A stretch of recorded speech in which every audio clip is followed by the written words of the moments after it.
A rich tourist spat on a royal guard's face, believing their famous silence made them weak.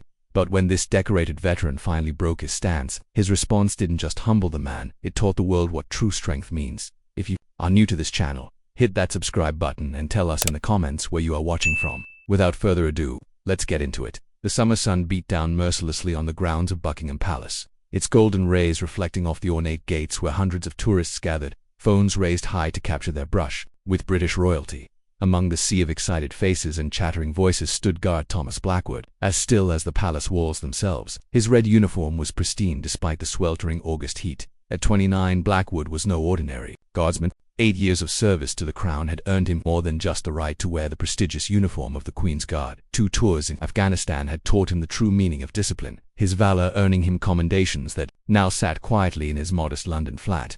But here, standing at attention before Buckingham Palace, he served a different kind of duty. Every morning Blackwood would rise before dawn, spending 3 meticulous hours preparing his uniform, each button polished to a mirror shine, every strap and buckle aligned with military precision. To some it might seem excessive for what tourists often dismissed as mere ceremonial duty. But Blackwood knew better. The uniform he wore carried centuries of tradition, each crease and fold a testament to the unwavering dedication of those who came before him. It's not just about standing still, he would later recall of that fateful afternoon. When we put on this uniform, we become living symbols of something greater than ourselves. Every tourist's photo, every child's wave, every attempted joke, they faced it all with the dignity this position demands. On an average day, Blackwood would encounter hundreds of tourists, their cameras flashing, children pointing. Most were respectful, some were amusing, and a few would try to provoke a reaction, a time-honored game that most guards had learned to take in stride. But this particular Thursday afternoon would prove different. Among the usual crowd of sightseers, a group of American tourists was making their way toward his post, led by a man whose expensive polo shirt and designer sunglasses couldn't quite mask his air of entitlement. The time was 2:30 p.m., the sun was at its highest, and the crowd at its thickest.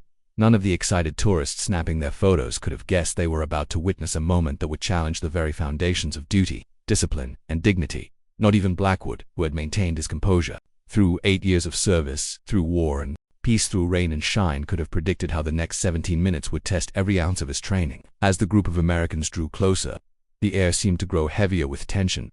In his years of service, Blackwood had never once broken character, not in the worst weather, not under the most aggressive provocations. But as he caught sight of a young man approaching, Kevin Reynolds, though Blackwood didn't know his name yet, something felt different.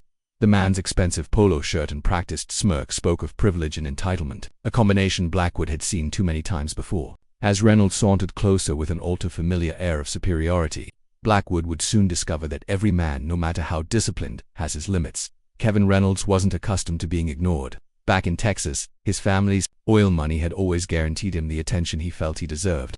At the prestigious Dallas Country Club, waiters would materialize at the slightest gesture. In board meetings, executives twice his age hung on his every word. Even here in London, his first-class flights, 5-star hotels, and exclusive restaurant reservations had maintained that comfortable bubble of deference he'd come to expect. But now, standing before the stoic figure of Guard Blackwood, Reynolds faced something his wealth couldn't influence: genuine, unmovable dignity.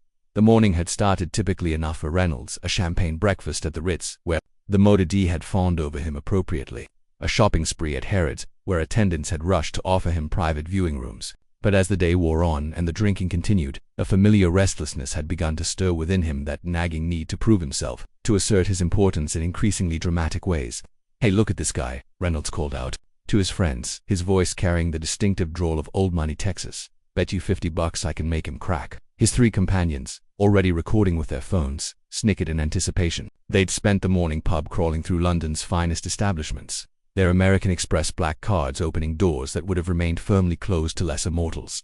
And now, with liquid courage coursing through their veins, they were ready for what Reynolds called some real entertainment. The first attempts were predictable enough. Reynolds posed beside Blackwood for selfies, making exaggerated faces and throwing peace signs. "Come on, buddy, smile for the camera," he taunted. His friends laughed, encouraged by the growing attention from other tourists who had stopped to watch. A small crowd began to form, their own phones raised to capture whatever might unfold.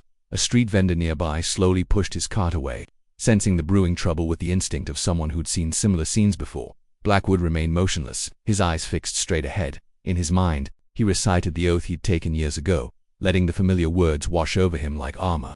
He'd faced worse, much worse. The scars on his left shoulder from that firefight in Helmand Province were testament to that. He could still recall the whistle of bullets, the weight of his wounded comrade as he dragged him to safety, the grit of sand between his teeth as he'd called in air support. This was nothing, just another tourist who'd had too much to drink and forgot his manners. But Reynolds was just getting started. Emboldened by his audience and frustrated by Blackwood's composure, he stepped closer. The expensive scotch on his breath mingled with designer cologne as he invaded the guard's personal space. "What's with the funny hat, man? Did you lose a bet?" He reached up as if to touch the bearskin cap, stopping just short. Even in his inebriated state, some small part of him remembered the warnings about physically interfering with the guards. His hand hovered there, trembling slightly, as if testing the boundaries of his own courage.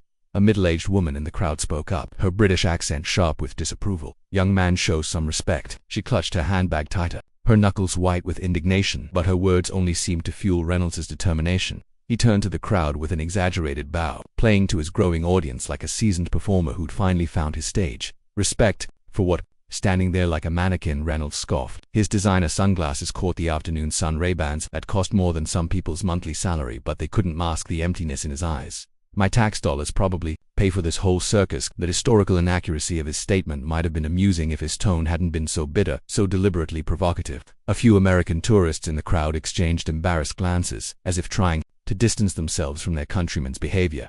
Through it all, Blackwood remained still, but his mind was active. He noticed everything: the way Reynolds's friends had spread out to film from different angles, the uncomfortable shuffling of other tourists, the concerned glances from a palace security officer in the distance. 8 years of military service had taught him to observe, to assess, to prepare. He noted the slight sway in Reynolds's stance, the forced nature of his laugh, the way his right hand kept clenching and unclenching, signs of someone working themselves up to do something stupid. Something in Reynolds's demeanor was different from the usual troublemakers. There was a calculated edge to his actions, a deliberate escalation that set off warning bells in Blackwood's mind. The sun had shifted position, casting long shadows across the palace grounds. A cool breeze carried the distant chimes of Big Ben. Blackwood had been standing at his post since dawn, his muscles trained to maintain perfect stillness despite the fatigue. He'd learned this discipline in military training, perfected it during countless ceremonies, and now it served as both his armor and his weapon. "Maybe he's broken," Reynolds announced, moving to stand directly in front of Blackwood. His expensive loafers scuffed against the pavement as he steadied himself. "Hey, robot. Anyone home?" He waved his hand in front of Blackwood's face, close enough that the guard could smell the expensive scotch on his breath. "Macallan, 25. If Blackwood had to guess, not that it made the disrespect any more palatable. The crowd had grown larger now, a mix of entertained onlookers and concerned observers. Some had stopped filming, their discomfort evident in their lowered phones and averted gazes. A young couple hurried their children away, shooting disapproving looks over their shoulders. Reynolds's friends, however, were ecstatic. "This is going viral for sure," one called out, adjusting his camera angle for better coverage. He wore a Rolex that caught the sunlight with each movement. "Do the thing we talked about, Kev." Their excitement had the desperate edge of people trying too hard to believe they were having fun. A young girl, no more than 7 or 8, tugged at her mother's sleeve. Her ice cream cone was melting, forgotten in her hand, as she watched the scene unfold with wide-eyed concern. "Mummy, why's that man being so mean?" The question, innocent and clear in the afternoon air, caused several onlookers to shift uncomfortably. A father pulled his son closer, whispering what appeared to be a lesson about respect. But Reynolds either didn't hear or chose to ignore it, too far gone in his performance to register the impact of his actions. Instead, he turned to his audience, arms spread wide like a showman. His polo shirt, damp with sweat despite its pristine brand name, clung to him as he swayed slightly. "Ladies and gentlemen, I think it's time we found out if these guards are actually human." His voice had taken on a theatrical quality, but there was something ugly beneath the performance, a desperate need to prove something, to assert dominance over this symbol of authority and discipline that stood before him, unflinching and unimpressed. It was the same tone he used in board meetings when belittling junior executives, at restaurants when sending back perfectly good wine, in life when trying to fill the void his wealth couldn't touch. Blackwood felt his jaw tighten, almost imperceptibly. In Afghanistan, he'd learned to read people, to sense when a situation was about to escalate beyond the point of no return. That same instinct was screaming at him now.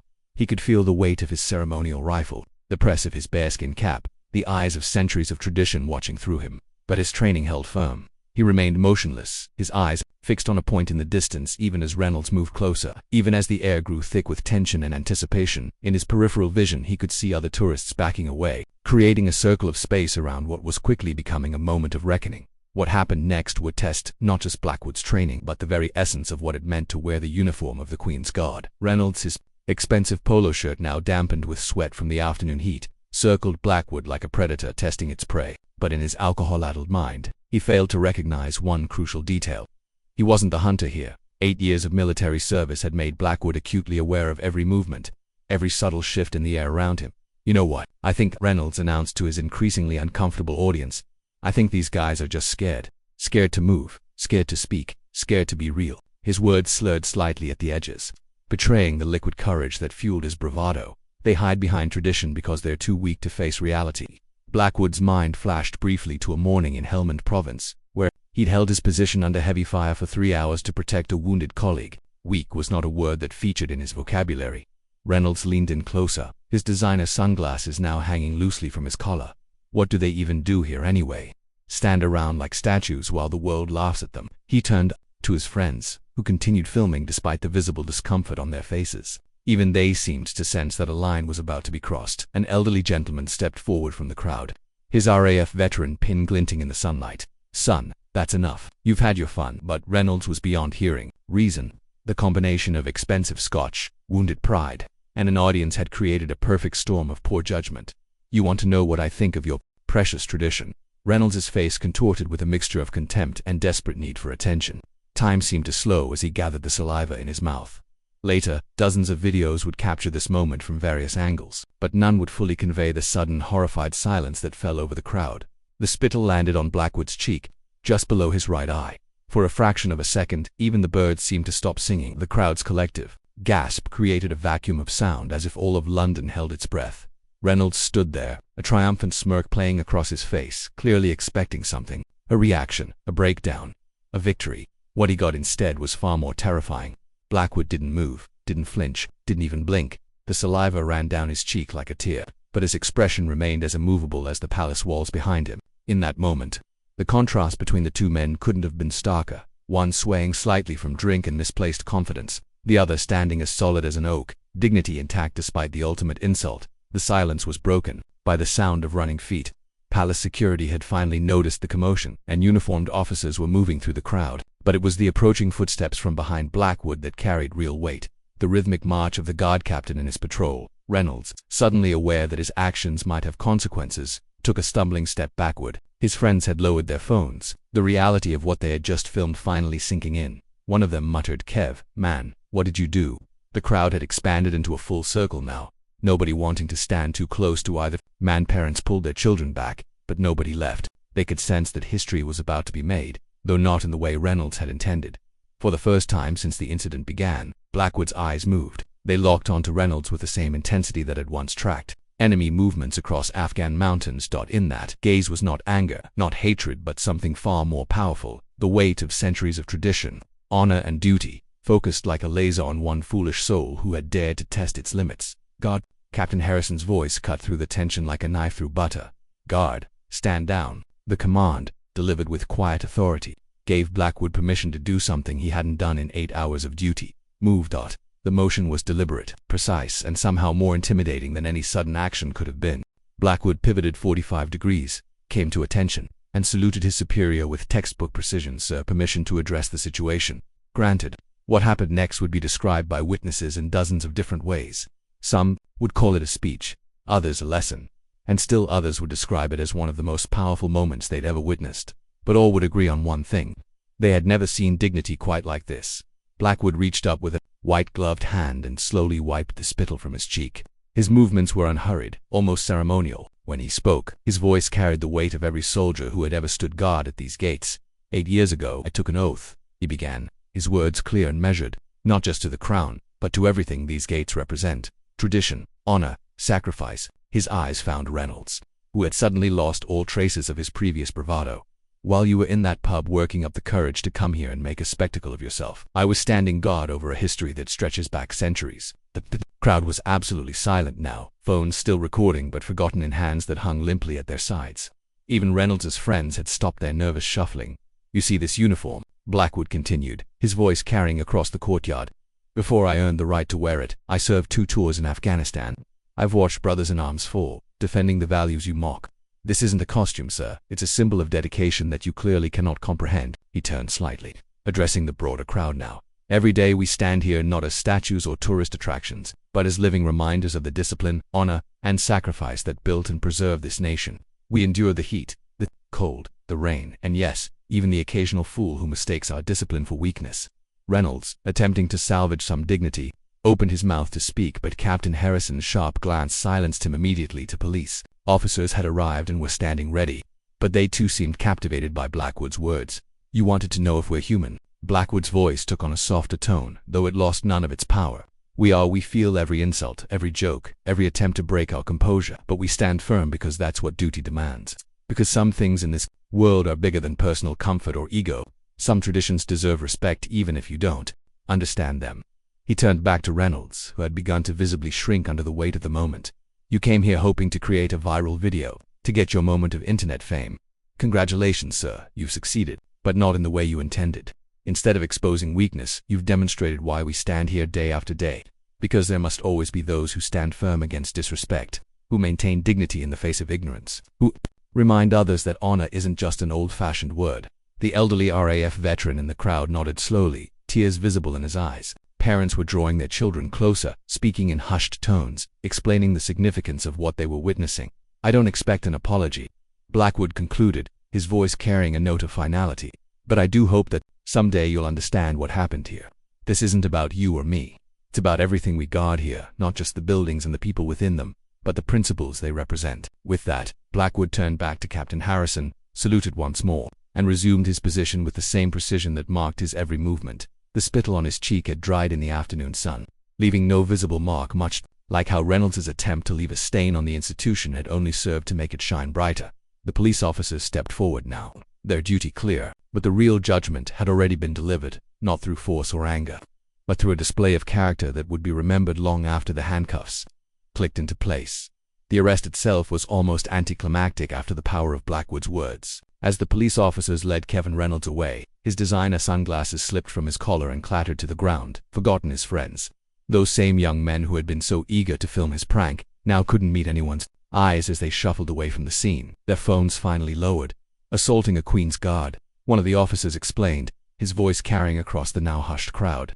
That's a serious offense, sir. You'll have plenty of time to reflect on Guard Blackwood's words while we process your case. The videos, as expected, spread across social media like wildfire, but unlike the thousands of tourist pranks and guard clips that populated the internet, this one struck a different chord. Within hours, multiple angles of the incident had been uploaded, each capturing a different perspective of the moment, yet they all told the same story, not of a guard's composure breaking, but of dignity triumphing over disrespect. Respect the Guard began trending on Twitter within the hour. Comments flooded in from around the world. This is what real strength looks like, standing firm in the face of disrespect. That speech should be played in schools. Tradition, honor, duty, values, we need more than ever. Watch how he maintains his dignity even after being spat on. That's character. Reynolds' identity didn't stay private for long. His Texas oil family's PR team scrambled to contain the damage, but the court of public opinion had already rendered its verdict. The same social media platforms he'd hoped would celebrate his bravery in challenging authority instead became a showcase for his humiliation. His LinkedIn profile was flooded with comments about respect and dignity. Several exclusive clubs in London quietly removed his name from their guest lists. But perhaps the most powerful consequences weren't the legal charges or the public shame. They were the conversations happening around dinner tables and in classrooms, as parents and teachers used the incident to discuss respect, duty, and the importance of understanding traditions different from our own. A group of schoolchildren who had witnessed the incident wrote letters to Buckingham Palace. One 9-year-old's words captured the sentiment perfectly. Dear Guard Blackwood, today you taught us that being strong doesn't mean being mean. Sometimes the strongest thing is to be kind and respectful even when others are not. Tourism officials reported an interesting shift in visitor behavior at Buckingham Palace in the days following the incident. Tourists still took photos with the guards, still smiled and waved, but there was a new undercurrent of respect. Parents could be heard explaining to their children not just what the guards did, but why they did it. The shallow jokes about making them laugh were replaced by genuine interest in the history and tradition they represented. Reynolds' case moved swiftly through the legal system. The judge's remarks during sentencing would later be quoted extensively in assaulting Guard Blackwood. You didn't just attack an individual. You attacked the principles of duty, honor, and respect that he represents. Your actions have served as a powerful reminder of why these values must be preserved and protected. The fine was substantial, but the requirement to perform community service at veterans organizations would prove far more impactful. Reynolds would later admit that nothing in his privileged life had prepared him for the humbling experience of serving those who had served their country. As for Guard Blackwood's viral moment, it found its way into training materials for military units and police forces around the world, not for his unwavering stance against provocation, but for his measured, dignified response when finally addressing it. It became a case study in how to maintain authority through character rather than force. But through it all, Blackwood remained unchanged. The next day he resumed his post with the same dedication, the same precision, the same unwavering commitment to duty. The only difference was the added depth of respect in the eyes of those who now understood exactly what it meant to stand guard over not just a palace but the principles it represented. What would you have done in Guard Blackwood's position? Could you maintain such dignity in the face of disrespect? Let us know your thoughts in the comments below. And here's a question to ponder. When was the last time you witnessed true strength shown through restraint rather than reaction? If this story resonated with you, don't forget to like and share it with someone who appreciates stories of dignity and honor. Subscribe to our channel for more powerful stories of tradition and respect, and hit that bell icon to never miss an upload. Remember, real strength isn't about breaking others down, it's about standing firm in your values, even when others try to break you.